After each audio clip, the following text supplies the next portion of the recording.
अस्सलाम वालेकुम स्टूडेंट, कैसे हैं आप? उम्मीद है कि आप खैरियत से होंगे। हम अक्सर उर्दू ज़बान में ऐसे जुमले इस्तेमाल करते हैं जैसे कि वहाँ जाने का तो सवाल ही पैदा नहीं होता, भागने का तो सवाल ही पैदा नहीं होता, झूठ बोलने का तो सवाल ही पैदा नहीं होता, इम्तिहान में कम नंबर लेने का तो सवाल ही पैदा नहीं होता। ऐसे जुमले हम अक्सर अपने ज़बान में इस्तेमाल करते हैं। उर्दू लैंग्वेज के अंदर ये अक्सर इस्तेमाल होते हैं। जब हम इनको इंग्लिश में ट्रांसलेट करना होता है हमें, तो हम कौन सा स्ट्रक्चर इस्तेमाल करेंगे वो हम इस लेक्चर के अंदर तफसीलन डिस्कस कर लेंगे।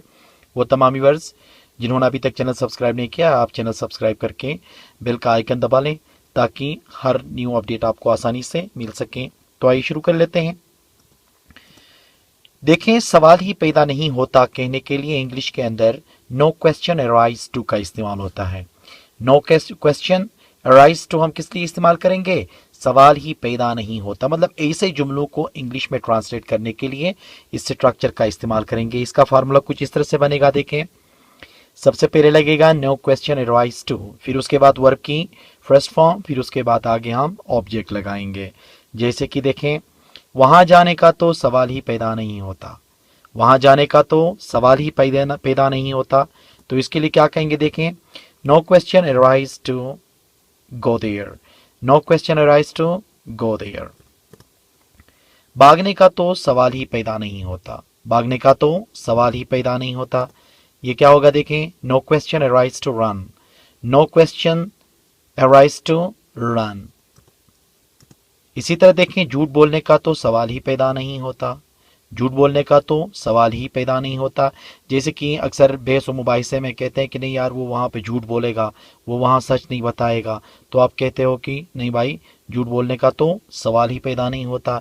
इस तरह के जुमले हम इस्तेमाल करते हैं। तो इसका ट्रांसलेशन क्या होगा? देखें, no question arise to tell a lie, no question arise to tell a lie. इस तरह देखें, इम्तिहान में कम नंबर लेने का तो सवाल ही पैदा नहीं होता। क्या है ये? इम्तिहान में कम नंबर लेने का तो सवाल ही पैदा नहीं होता।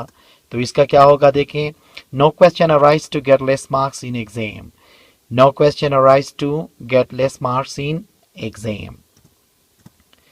लास्ट हमारा जो एग्जाम्पल है, इस होटल में ठहरने का तो सवाल ही पैदा नहीं होता, इस होटल में ठहरने का तो सवाल ही पैदा नहीं होता। तो इसका क्या बनेगा? देखें, no question arise to stay in this hotel, no question arise to stay in this hotel. तो जहां कहीं पे भी सवाल ही पैदा नहीं होता के अल्फाज या ऐसे जुमले इस्तेमाल कर रहे होते हैं, तो उसको ट्रांसलेट करने के लिए हम क्या करते हैं? नो क्वेश्चन अराइज टू का इस्तेमाल करते हैं।